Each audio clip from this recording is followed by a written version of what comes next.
Yillar davomida Surxondaryo viloyatining chekka hududlarida, jumladan biz hozir bo'lib turgan Sariosiyo tumanida zamonaviy havo qatnovlariga ega bo'lish ko'pchilik aholi vakillari uchun orzu bo'lib kelar edi.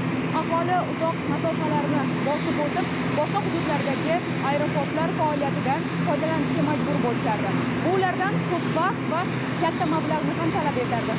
Endi bu holat butunlay o'tmishda qoldi. Mamlakatimizda mintaqaviy aeroportlar sonini ko'paytirish va bu orqali har bir hududni yirik logistik va transport tarmog'iga ulash borasida ko'plab islohotlar olib borilmoqda.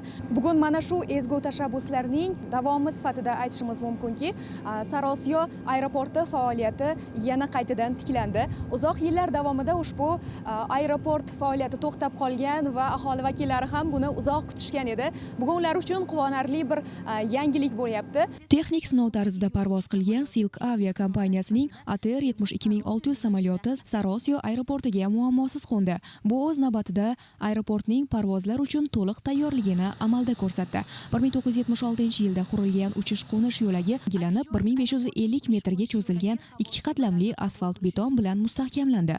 Rekonstruksiya ishlari doirasida yurish yo'laklari, perron va 100 nafargacha yo'lovchiga xizmat ko'rsata oladigan terminal binosi ham qurilmoqda. Yaqin kunlarda bu yerda muntazam yo'lovchi reyslari yo'lga qo'yiladi.